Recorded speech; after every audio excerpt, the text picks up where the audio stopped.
Hello friends, आप देख रहे हैं आपका चैनल शेयर बाजार विद आयुष। और दोस्तों बात करेंगे इस वीडियो में किसके बारे में, एजिस वोपक टर्मिनल्स, और बात करेंगे दोस्तों स्क्लॉज बैंगलोर या फिर जिसको हम द लीला बोलते हैं, लीला होटल्स। इन दोनों के बारे में बात करेंगे आज। किस प्रकार की दोस्तों लिस्टिंग देखने को मिली, लिस्टिंग के बाद क्या होता हुआ देखने को मिला है, इन सब के बारे में इस वीडियो में चर्चा करेंगे। अब आगे का क्या दोस्तों यहाँ पर पर्सपेक्टिव रखना चाहिए, तो आप लोग देखिएगा वीडियो को पूरा ज़रूर। लेकिन उससे पहले अभी तक दोस्तों अगर आपने चैनल को सब्सक्राइब नहीं किया है तो आप लोग चैनल को ज़रूर सबसे पहले सब्सक्राइब कर लीजिएगा।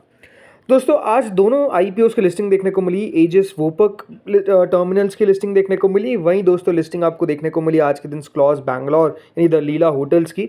और दोनों की लिस्टिंग ने कह सकते हैं डिसअपॉइंट किया। जैसे कि द लीला होटल्स दोस्तों आज के दिन करीबन 7% के डिस्काउंट पे खुलता है वर्सेस आईपीओ प्राइस, और आप कह सकते हैं कि ये जो एक्सपेक्टेशंस थी उससे काफ़ी बिलो लिस्टिंग थी। राइट, 7-8% के आसपास का डिस्काउंट मैंने भी नहीं सोचा था, बट बिल्कुल आज के दिन ऐसा होता हुआ देखने को मिला।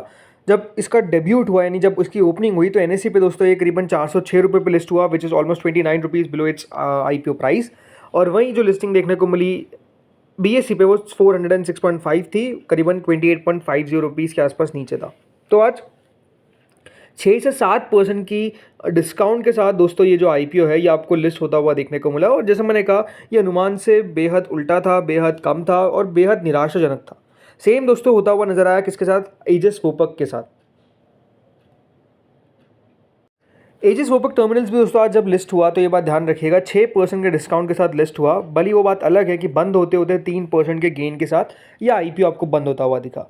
आज की जो दोस्तों लिस्टिंग थी करीबन एजिस वोपक की, वो दोस्तों होती हुई देखने को मिली थी बिल्कुल 7% के डिस्काउंट पे। और 7% के डिस्काउंट का मतलब ये है कि 220 रुपये पे दोस्तों जो स्टॉक है वो लिस्ट होता हुआ देखने को मिला, इसके इशू प्राइस के सामने जो करीबन 235 का था। तो आप कह सकते हैं ये दोनों चीज़ें जो है वो आज हमको देखने को मिली। लेकिन बड़ी बात क्या है, बंद होते होते दोस्तों एजिस वोपक टर्मिनल्स को अगर आप देखेंगे तो हुआ क्या, 220 पे ओपन होने के बाद दोस्तों 242 पर ये बंद होता है। 10% के आसपास बढ़ोतरी देखने को मिलती है। और ये बात ध्यान रखिएगा, इसका जो सर्किट फिल्टर था वो 10% का था, और 10% के सर्किट के साथ दोस्तों ये आपको आज आईपीओ बंद होता हुआ दिखा। यानी आज दोस्तों ये जो आईपीओ है ये आपको अपर सर्किट पे बंद होता हुआ देखने को मिला, अपने इशू प्राइस से करीबन 7 रुपये ऊपर, या फिर 3% की तेजी के साथ अगर आप देखेंगे तो ये आज आप क्लोजिंग देखने को मिलती है। तो ओवरऑल बड़ी बात क्या है कि एजिस वोपक की अगर हम बात करते हैं तो इसने ज़रूर शुरुआत में निराश किया, लेकिन बंद होते होते दोस्तों निवेशकों को एटलीस्ट कोई नुकसान नहीं दिया। आज के दिन जहाँ पर हमको वॉल्यूम देखने को मिली है वो करीबन 272 लाख शेयर्स की वॉल्यूम देखने को मिली है। करीबन 57% के आसपास की आपको डिलीवरेबल क्वांटिटी देखने को मिलेगी, 57% लोगों ने डिलीवरी में माल उठाया।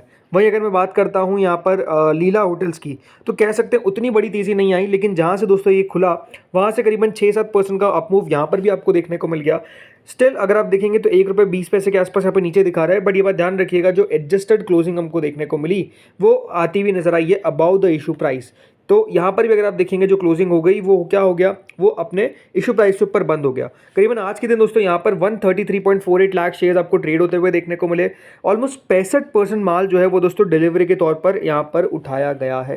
देखिए कल आपको मैंने एक बात कही थी लीला होटल्स की, जब हम लिस्टिंग डे स्ट्रैटेजी के ऊपर बात कर रहे थे, कि एक बात ध्यान रखिएगा कि इस आईपीओ के अंदर, इन दोनों आईपीओ के अंदर बड़ी बात क्या है कि जो बैंक्स है, जिसको हम हमेशा बोलते हैं कि फ्लिपर्स होते हैं बैंक्स, वो नहीं आए हैं।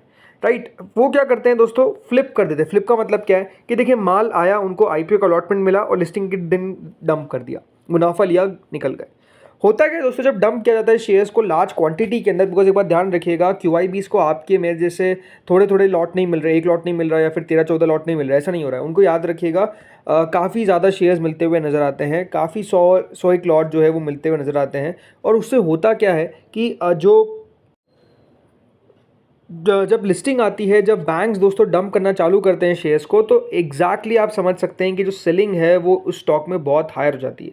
और इसीलिए अगर आप देखेंगे तो स्टॉक जो है वो मोस्टली फिर फिजल आउट हो जाता है। लिस्टिंग के दिन गिरावट देखने को मिलती है, निवेशक पैसा नहीं बना पाते। और अब तो ये क्या होता है कि देखिए काफ़ी लोग सेलिंग ऑर्डर्स लगा के बैठे होते हैं, इसलिए अगर आप देखेंगे लिस्टिंग भी उतनी कुछ खास बढ़िया नहीं हो रही। और ये एग्जैक्टली दोस्तों आपको लगातार देखने को मिल रहा है। लेकिन जब बाद में अगर आप देखेंगे, अगर उस आईपीओ में उतने फ्लिपर्स नहीं हैं, तो आप देखिए मूव किस प्रकार से आता है, जैसे कि आज एग्जैक्टली इसमें आया।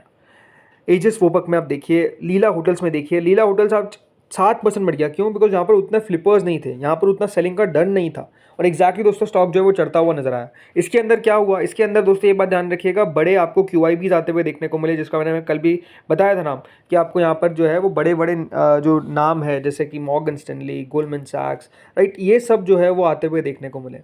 सेम विथ एजिस वोपक। तो वो याद रखिएगा एक दिन में सेलिंग नहीं करेंगे। अगर वो IPO में पैसा लगा रहे हैं तो ऐसा नहीं है कि उनको लिस्टिंग डे के दिन लेके बेचना है, निकलना है, ऐसा नहीं है। वो थोड़ा सा लंबी अवधि के लिए पैसा लगाएंगे और वो हमेशा दोस्तों जब पैसा लंबी अवधि के लिए लगाएंगे तो सेलिंग प्रेशर ऑब्वियस सी बात है आपको आता हुआ नहीं दिखेगा, जो एग्जैक्टली इसके साथ हुआ।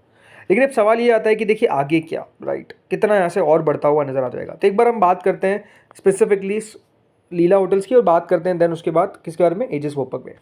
देखिए कल ही आपको एक बात मैंने कही थी कि देखिए कंपनी की अगर आप वैल्यूएशन निकालने जाएंगे तो वो आपको बहुत एक्सपेंसिव दिखेगी। उसके पीछे का रीज़न है क्योंकि अभी तक दोस्तों कंपनी जो है वो इतने खास मुनाफा रिपोर्ट नहीं कर पाई है। जैसे कि 2022 के अंदर जो कंपनी का दोस्तों मुनाफा था, 2023 के अंदर जो कंपनी का मुनाफा था वो करीबन 62 करोड़ का लॉस था। उसके अगले साल 2 करोड़ का लॉस हुआ। लेकिन अब अगर आप देखेंगे कंपनी ऑलमोस्ट 48 करोड़ का प्रॉफिट जो है वो रिपोर्ट करने में कामयाब हुई है in the financial year FY25। तो आप समझ सकते हैं कि कंपनी जो है वो मुनाफे में आ रही है। कंपनी का रेवेन्यू आप देखिए 860 करोड़, 1170 करोड़, 1301 करोड़, यानी यहाँ पर भी अगर आप देखेंगे क्या हो रहा है, कंपनी के जो सेल्स है उसमें आपको बढ़ोतरी देखने को मिल रही है। कंपनी के मार्जिन अगर आप देखेंगे तो काफ़ी वेल मेंटेन्ड है और प्रॉफिटेबिलिटी अब कंपनी रिपोर्ट करती हुई दिख रही है। तो जब दोस्तों कंपनी प्रॉफिट रिपोर्ट करेगी, दूसरी बात ये बात ध्यान रखिए, जो पैसा आया है क्लॉज बैंगलोर के पास, इसे कंपनी साफ कहा है कि कंपनी अपने डेट को रिडक्ट करती हुई नजर आएगी, अपने जो कर्जा है उसको कंपनी कम करती हुई नजर आएगी। एक बात ध्यान रखिए, कंपनी सिर्फ इंटरेस्ट के अंदर पिछले साल मतलब FY25 में 460 करोड़ दिए हैं, पिछले साल 436 करोड़ दिए हैं और उससे पिछले साल 360 करोड़ दिए हैं। ये क्या है, ये दोस्तों सिर्फ इंटरेस्ट है। तब समझिए कंपनी कितना इंटरेस्ट पे कर रही है। डेप्रिसिएशन तो चलिए अलग ही है। उसके कारण होता क्या है दोस्तों, कंपनी जो है वो मुनाफा बचा नहीं पाती है। ऑपरेटिंग प्रॉफिट भले आप कंपनी का देखेंगे तो 595 करोड़ का है, बट एट द एंड जो प्रॉफिट हाथ में आता है, net profit which is after tax, वो 48 करोड़ ही है। तो इसीलिए दोस्तों अगर आप देखेंगे कंपनी का, क्योंकि मुनाफा अभी आ नहीं रहा है इसलिए वैल्यूएशन हाई है, लेकिन अब कंपनी जो है वो एक्सपेक्टेशन है कि अच्छा मुनाफा देती हुई नजर आएगी। उससे होगा क्या दोस्तों, जो कंपनी का PE है जिसको हम बोलते हैं, जो स्टॉक का वैल्यूएशन है, वो भी दोस्तों डिक्लाइन करता हुआ नजर आएगा, जो अभी आपको इतना हाई दिख रहा है।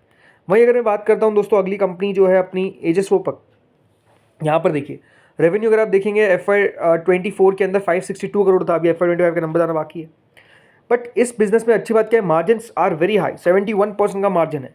यहाँ पर भी अगर आप देखेंगे मुनाफा था नहीं, बट अभी कंपनी ने FY24 में ऑलमोस्ट मुनाफा रिपोर्ट किया 87 करोड़ का। और यहाँ पर दोस्तों कंपनी बढ़िया रिपोर्ट करती हुई नजर आई, जब लगातार प्रॉफिट रिपोर्ट करती हुई नजर आएगी। और वैसे भी देखिए यहाँ पर जो कंपनी है उसके ज़्यादा कॉम्पिटिटर नहीं है, 2-3 कॉम्पिटिटर बड़े बड़े जैसे कि आपको नाम देखने को मिल जाता है, यहाँ पर दे नहीं रखे, गलत कॉम्पिटिटर्स है, लेकिन जो इसके बड़े कॉम्पिटिटर्स है like Adani ports, like JSW infrastructure, ये बढ़िया काम करते हुए नजर आ रहे हैं। और ये बात ध्यान रखिएगा, एजिस वोपक एक मार्केट लीडर है एनर्जी लॉजिस्टिक्स के अंदर, right, one of the India's leading third party owner और ऑपरेटर है of tank storage terminals for LPG and liquid products. But in सब कंपनीज में, इन दोनों कंपनीज में एक बात का आपको खास तौर पर ध्यान रखना है कि ये अगर आपने सोचा है कि आज मैं लेकर पैसा बना लूँगा निकल जाऊँगा, बहुत मुश्किल है, थोड़ा सा समय देना पड़ेगा इन दोनों कंपनीज़ में। बट दोनों कंपनीज ये बात है कि स्ट्रॉन्ग है, दोनों कंपनी ऐसा नहीं कि वीक है, दोनों कंपनी स्ट्रॉन्ग है। जस्ट वैल्यूएशन की बात है क्योंकि कंपनी के फाइनेंशियल उस तरीके से मजबूत नहीं है, जो आने वाले हमको फाइनेंशियल ईयर्स में, क्वार्टर्स में बढ़िया होते हुए नजर आएंगे, ये एक्सपेक्टेशन है। तो फिर दोस्तों आपको वीडियो अच्छा लगा होगा, समझ में आया होगा। आप लोग बताइए आप लोगों ने किया क्या आज ही बेच दिया या फिर रखा है इन शेयर्स को, बताइएगा कमेंट सेक्शन में। इस वीडियो में इतना ही था। अगर आपको अच्छा लगा तो लाइक करिएगा, चैनल से पहले बार वीडियो सब्सक्राइब करिएगा। Thank you friends watching this video.